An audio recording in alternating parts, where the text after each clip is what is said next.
The incredible story of Jacob, the man who wrestled with God. Have you ever felt like you were wrestling with life? Like you were stuck in a battle you couldn't win, yet couldn't walk away from? If that hits home, then Jacob's story is one you'll want to hear. It's raw, it's powerful, and it's deeply human. A story of struggles, transformations, and the relentless grace of God. Imagine this: a lone man, under a vast, star-studded sky, standing by the edge of a river.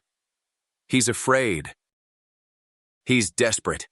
Tomorrow he's set to meet the brother he wronged decades ago. It could be his last night alive. But then, in the darkness, he finds himself in a wrestling match unlike any other. Not against an enemy or even a man, but with God himself. This story isn't just ancient history. It's a mirror for our own lives. Jacob's journey from a deceitful young man to a transformed, God-renamed Israel is a testament to what can happen when we confront our past, cling to God, and let Him rewrite our story. Stick with me as we unpack one of the most gripping tales in the Bible. By the end of this journey, you might just find yourself inspired to wrestle with your own doubts, fears, and faith, and come out stronger, just like Jacob. Act 1. Jacob's early life, the birthright and deception. The prophecy at birth. Jacob's story begins even before he's born, with a prophecy that sets the stage for a life of tension and conflict. His mother, Rebekah, is told by God that her twins, Jacob and Esau, represent two nations, and the older will serve the younger. Imagine that. Your destiny decided before your first breath. From the very start, Jacob is marked as different, chosen, and yet, as we'll see, deeply flawed. Sibling rivalry. Jacob and Esau couldn't have been more different. Esau the elder was rugged, a hunter, and their father Isaac's favorite. Jacob, quieter and more cunning, was his mother's favorite. This family dynamic sets the stage for one of the most famous rivalries in history. Picture it: Jacob, the schemer, constantly looking for a way to come out on top, while Esau, impulsive and short-sighted, lives in the moment. It's a recipe for conflict, and conflict is exactly what happens. The deceptive plan. The turning point comes when Jacob, with his mother's help, deceives his aging and blind father, Isaac, into giving him the blessing meant for Esau. This wasn't just any blessing. It was the passing down of God's covenant promise, a spiritual inheritance of immense significance. Jacob's method? Pretend to be Esau. Wear his clothes, cover his smooth skin with goat's hair, and serve Isaac his favorite meal. The deception works, but at a cost. Esau's heartbreak turns to rage, and Jacob is forced to flee for his life. Takeaway. Let's pause here. Have you ever chased something so desperately that you were willing to compromise your integrity to get it? Jacob's ambition led him to deception, and while he gained the blessing, he lost peace, safety, and his family's trust. It's a powerful reminder that our actions, even those done out of desperation, have consequences. But here's the good news. Jacob's story doesn't end here, and neither does ours. God's plans for us aren't derailed by our mistakes. If anything, He uses them to shape us, just as He did with Jacob. Act 2. Jacob's exile and God's promise. Fleeing to Laban. Jacob's journey takes a dramatic turn as he flees his home, leaving behind the comforts of family and the land he knows. Rebekah urges him to go to her brother Laban's house in Haran. But this journey isn't just about physical distance. It's the start of Jacob's transformation. Alone and vulnerable, Jacob stops to rest at a place that will later become significant: Bethel. As he sleeps, he dreams of a ladder stretching from earth to heaven, with angels ascending and descending. At the top stands God, who renews the covenant made with Abraham and Isaac, promising Jacob land, descendants, and divine protection. Waking up, Jacob names the place Bethel, meaning house of God, and vows to serve the Lord. It's a pivotal moment, a reminder that even in exile, God's presence remains. Life with Laban. Arriving in Haran, Jacob meets Rachel at a well, and it's love at first sight. But as Jacob soon learns, love isn't always easy. To marry Rachel, he agrees to work 7 years for Laban, her father. When the time comes, Laban deceives Jacob, giving him Leah, Rachel's older sister, instead. The deceiver becomes the deceived. Jacob works another 7 years for Rachel, and their marriage sets the stage for the family that will become the 12 tribes of Israel. But Jacob's time with Laban isn't without struggle. Laban changes his wages repeatedly, trying to take advantage of Jacob. Yet, through God's blessing, Jacob prospers, amassing wealth and livestock despite Laban's schemes. God's faithfulness. After years of hard work, Jacob decides it's time to return home. He gathers his family and flocks and leaves Haran, not without conflict with Laban. But God appears to Laban in a dream, warning him not to harm Jacob. Once again, we see God's hand of protection over Jacob's life. Takeaway. Jacob's time in exile is a testament to God's faithfulness, even in the midst of hardship. Have you ever felt like you were stuck in a season of waiting or struggle, wondering if God was still with you? Jacob's story reminds us that God doesn't abandon his promises. Even when people let us down, God's plans remain steadfast. Hold on to that truth, especially when life feels uncertain. Act 3. The wrestling match with God. The journey back. Jacob's return to Canaan is filled with uncertainty and fear. He knows he must face Esau, the brother he wronged, and the thought of their reunion terrifies him.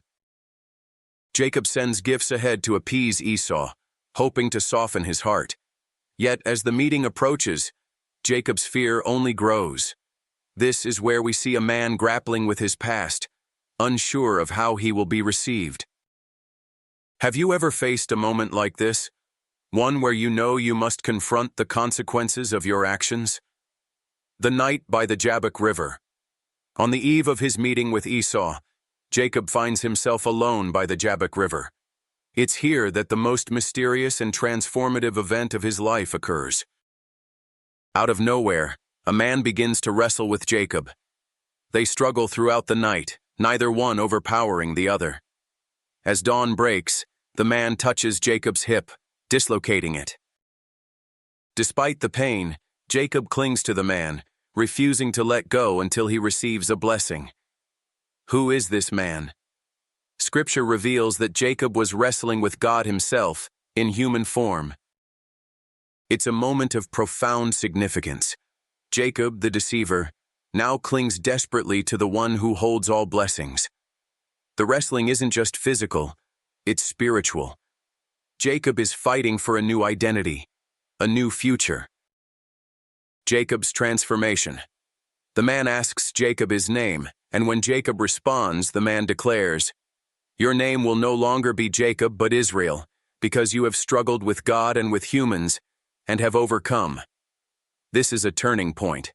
Jacob's name, which means deceiver, is replaced with Israel, meaning one who struggles with God.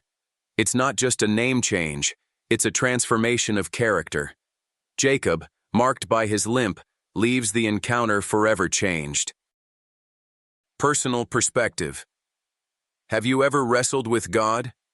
Not physically, but emotionally or spiritually? Maybe you've questioned his plans, struggled with doubt, or fought to understand his will for your life.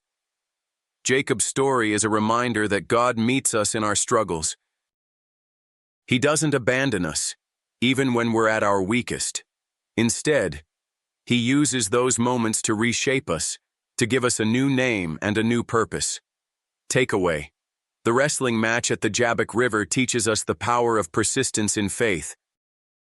Jacob's refusal to let go until he's blessed mirrors the determination we should have in prayer and seeking God. It's okay to wrestle with God, to bring him your fears, doubts, and questions. In fact, it's in those moments of struggle that we often encounter his presence most powerfully. And like Jacob, we can walk away transformed, even if we carry a limp as a reminder of the encounter. Act 4. Reconciliation and Fulfillment Meeting. Esau. The day Jacob has feared finally arrives. As he sees Esau and his entourage approaching, Jacob bows low to the ground 7 times, a gesture of deep humility and repentance. To his surprise, Esau runs to meet him, embraces him, and kisses him. The reunion is emotional, a moment of forgiveness and reconciliation that Jacob could not have anticipated. Esau's response shows the power of grace. Though Jacob feared the worst, Esau chose to let go of the past.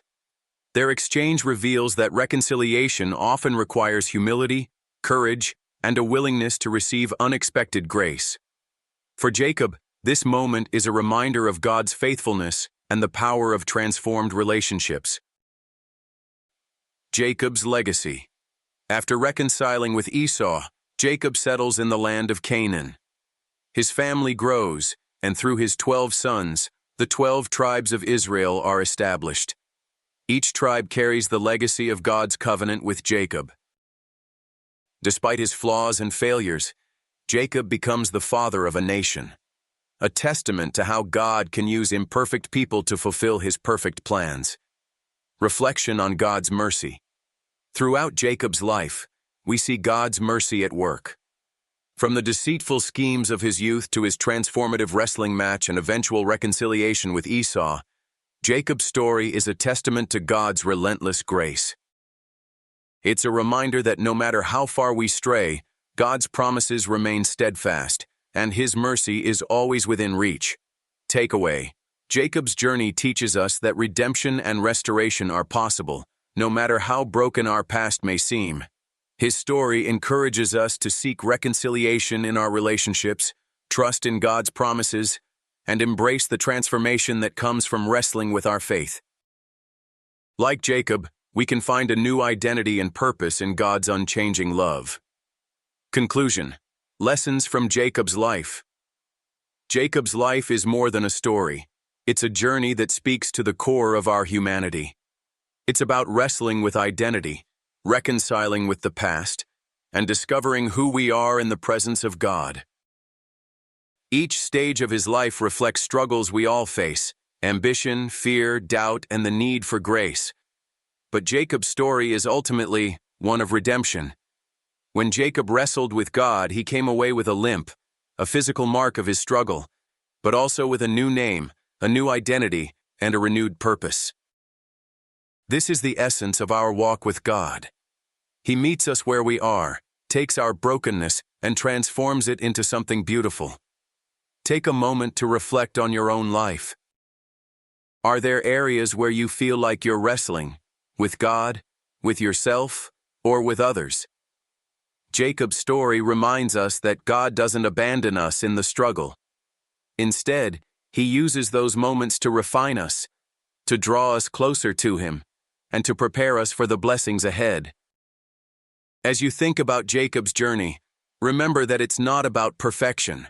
God chose Jacob, flaws and all, to carry forward his promise, and he chooses us, not because of what we've done, but because of his grace. So like Jacob, hold on, wrestle, pray, trust, and know that even in your weakest moments, God is with you, ready to bless, transform, and guide you. That's the incredible story of Jacob, the man who wrestled with God and came out forever changed. God bless you.